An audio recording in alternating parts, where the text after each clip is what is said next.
ஆதார் இணைக்கலனா உடனே ஏபியும் வாட்டர் லைனும் கட் ஆயிடுமா? ஒரு வழக்கறிஞரின் விளக்கம். சமூக வலைத்தளங்களில் கடந்த சில நாட்களாக ஒரு பதற்றமான செய்தி உலா வந்து கொண்டிருக்கிறது. ஆதார் கார்டை லிங்க் பண்ணவில்லை என்றால் உங்கள் வீட்டு மின்சார இணைப்பும் குடிநீர் இணைப்பும் துண்டிக்கப்படும் என்பதுதான் அது.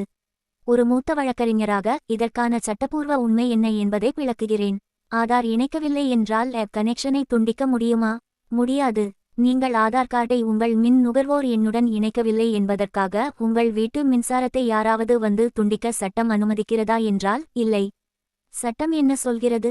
இந்திய ஆதார் சட்டத்தின் ஆதார் ஆக்ட் 2016 பிரிவு 7 அன்படி அரசின் நிதி உதவி அல்லது மானியங்களை பெறுவதற்கு மட்டுமே ஆதாரை கட்டாயமாக்க முடியும். உயர்நீதிமன்ற தீர்ப்பு. தமிழ்நாடு அரசு மின்சார வாரியத்தில் ஆதார் இணைப்பை கட்டாயமாக்கியபோது அதை எதிர்த்து சென்னை உயர் நீதிமன்றத்தில் வழக்கு தொடரப்பட்டது. அப்போது நீதிமன்றம் அரசின் ஒருங்கிணைந்த நிதியிலிருந்து வழங்கப்படும் மானியங்களை முதல் 100 யூனிட் இலவச மின்சாரம் மற்றும் இதர சலுகைகள் முறைப்படுத்தவே ஆதார் கேட்கப்படுகிறது, இதில் எந்த சட்டவிரோதமும் இல்லை என்று கூறி வழக்கை தள்ளுபடி செய்தது. உண்மை நிலை: ஆதார் இணைக்கவில்லை என்றால் உங்களுக்கு கிடைக்கும் 100 யூனிட் இலவச மின்சாரம் மற்றும் மானியங்கள் நிறுத்தப்படலாமே தவிர உங்கள் வீட்டு மின்சார இணைப்பு துண்டிக்கப்படாது. ஆன்லைனில் பில் கட்டுவதில் சிரமம் ஏற்படலாம், அவ்வளவுதான். குடிநீர் இணைப்பு துண்டிக்கப்படுமா? நிச்சயமாக சட்டம் அனுமதிக்காது. அடிப்படை உரிமை: இந்திய அரசியலமைப்பு சட்டம் பிரிவு 21 அன்படி ரைட் டு லைஃப் தூய்மையான குடிநீர் என்பது ஒரு மனிதனின் வாழ்வாதார உரிமை. ஆதார் கார்டு இல்லை அல்லது அதை இணைக்கவில்லை என்ற ஒரே காரணத்திற்காக ஒரு குடிமகனின் குடிநீர் இணைப்பை எந்தவொரு உள்ளாட்சி அமைப்போ அல்லது அரசோ துண்டிக்க முடியாது. உச்ச நீதிமன்றத்தின் பிரிவசி ஜட்ஜ்மெண்ட் 2018 அத்தியாவசிய உயிர்வாழும் தேவைகளுக்கு ஆதாரை கட்டாயமாக்கி சேவைகளை முடக்கக்கூடாது. சட்டம் மீறி யாராவது துண்டித்தால் என்ன செய்ய வேண்டும்?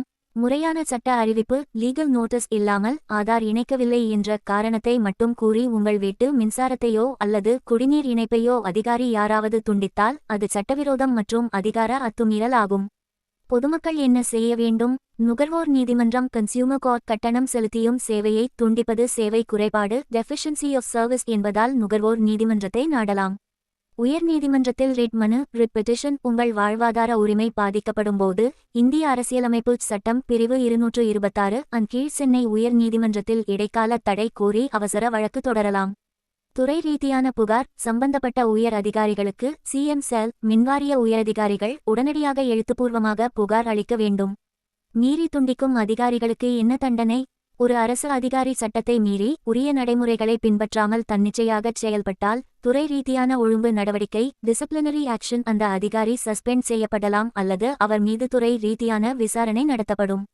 இழப்பீடு காம்பன்சேஷன். சட்டவிரோத துண்டிப்பால் பொதுமக்களுக்கு ஏற்படும் மன உளைச்சலுக்கும் பாதிப்பிற்கும் சம்பந்தப்பட்ட வாரியம் அல்லது அந்த அதிகாரி நுகர்வோருக்கு தனிப்பட்ட முறையில் நஷ்டஈடு வழங்க நீதிமன்றம் உத்தரவிடும். வழக்கறிஞரின் இறுதி எச்சரிக்கை: அரசு மானியங்களை முறையாக பெறவும் போலி இணைப்புகளை தவிர்க்கவும் ஆதார் எண்ணை இணைப்பது நல்லதுதான். ஆனால் ஆதார் இல்லை என்றால் அடிப்படை உரிமைகளை பறிப்போம் என்று எந்தவொரு சட்டமும் கூறவில்லை. பொதுமக்கள் பயப்பட தேவையில்லை. விழிப்புணர்வுடன் இருப்பதே நமது முதல் பாதுகாப்பு. இந்த உண்மையை உங்கள் நண்பர்களுக்கும் பகிர்ந்து தேவையற்ற பதற்றத்தை தவிருங்கள்.